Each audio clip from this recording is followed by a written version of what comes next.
Oo, jowa ko siya. Bakit? Inggit ka? Ha? Tara na, para makaligo na ako at makapagsimula na tayo. Gagawin ko lahat para mapasaya ka. Ang ibon at isda pwedeng magmahalan, pero hindi sila pwedeng magsama. Dahil magkaiba ang mundo nila, hindi kita pwedeng isama sa mundo ko.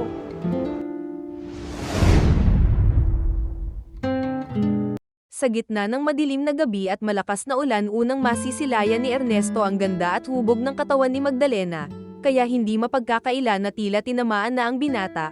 Kasalukuyang nangungupahan si Magdalena sa bahay na siyang magulang ni Ernesto ang may-ari, subalit bilang isang babaeng mababa ang lipad kaya tingin ng karamihan sa kanya ay para bang isang sakit na dapat mong iwasan. Ngunit itong Ernesto, iba ang pagtingin kay Magdalena sa kabila ng uri ng trabaho na mayroon ito. Kaya kahit ano pa mang panghuhusga ng ibang mga tao tungkol kay Magdalena, siya namang Ernesto ang nagsisilbing tagapagtanggol niya, dahil doon unti-unting maglalapit ang buhay ng dalawa. Isang gabi habang pauwi si Ernesto kasama ang kanyang kaibigan, pansamantala itong sisilip sa bahay ni Magdalena dahil narinig niya na tila may iba na naman itong customer. Kaya matapos umalis ng lalaki, nagbalak naman si Ernesto na kumatok sa pinto ni Magdalena, ngunit nangangamba ito sa gagawin kaya hindi niya rin magawa ang nais. Ano sa tingin mo ang ginagawa mo dito?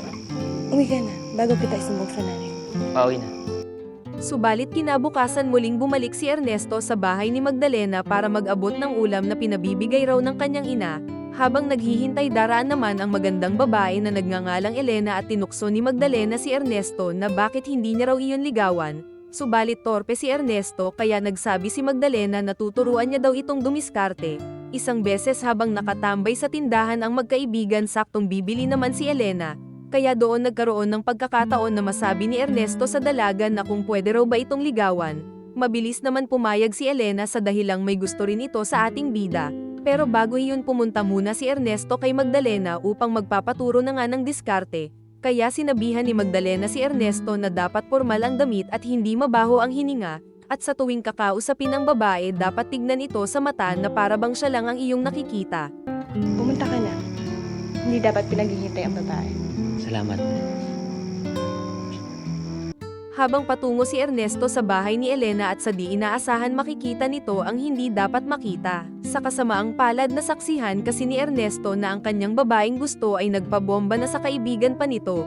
Kaya nang magkita ang magkaibigan, tila itong Ernesto ay lubos na ang sama ng loob sa kaibigan niyang si Tasio. Sambit naman ni Tasio na sobrang bagal daw kasi ni Ernesto kaya inunahan niya na ang torpe nating bida.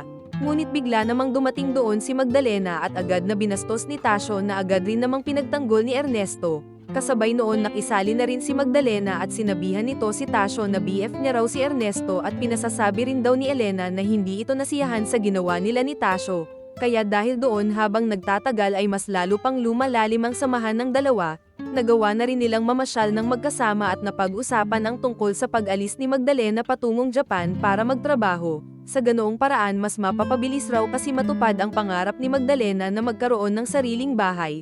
Bilib naman si Ernesto sa buhay na mayroon daw si Magdalena. Nang minsang nag-aayos ng bike si Ernesto, masasabi ng kanyang ina na madalas na raw ata nakakasama nito si Magdalena. Para makaiwas sa sasabihin ng iba, gusto lang paalalahanan si Ernesto ng kanyang ina dahil sa klaseng babae ni Magdalena. Ngunit lumaki ng may mabuting puso si Ernesto kaya hindi ito agad nang huhusga. May isang beses na sumugod ang nanay ni Tasio at sinisisi nito si Magdalena na kaya raw nagkaroon ng sakit sa Junjun si Tasio dahil pinatulan rin ni Magdalena. Sambit naman ni Magdalena na wala raw siyang sakit at never siyang papatol kay Tasio. Saktong naroon si Elena kaya ito ang sinabi ni Magdalena na siya raw ang may gawa ng sakit ni Tasio dahil sila ang gumawa ng kababalaghan. Matapos noon dumating ang araw na pinangangambahan ni Ernesto na aalis na rin si Magdalena patungong Japan. Kaya panay ang pakiusap ni Ernesto na huwag na itong umalis at gagawin niya raw lahat mapasaya lang si Magdalena. Subalit buo na talaga ang pasya ni Magdalena kaya bago umalis iiwanan niya muna ng regalo si Ernesto.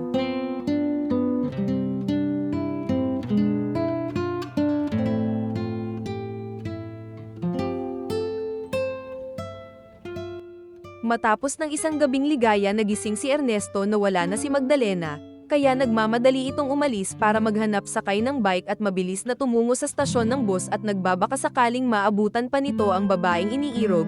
Sa gitna ng paghahanap at sa kabutihang palad naroon pa si Magdalena.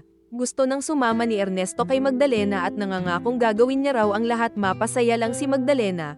Ngunit buo na talaga ang pasya ni Magdalena na umalis ng bayan para sa mas magandang kinabukasan. Gaya nga ng kasabihan na kung mahal mo palayain mo kahit na masakit kailangan tanggapin. Isang huling salita na binitawan ni Magdalena kay Ernesto bago tuluyang umalis. Basta tandaan mo, kahit anong mangyari, palagi kitang mahal.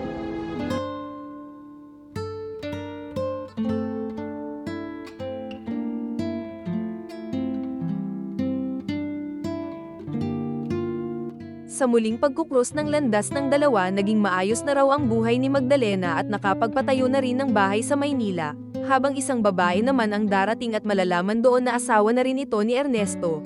Mabilis na nagpasyang umalis si Magdalena ngunit muling sumunod si Ernesto para sabihin kay Magdalena na salamat sa lahat ng naitulong mo sakin. Pinalitan naman iyon ng ngiti ni Magdalena kasabay ng huling mahigpit na yakap ng dalawa, at yan ang halimbawa ng tinatawag na pinagtagpo ngunit hindi tinadhana.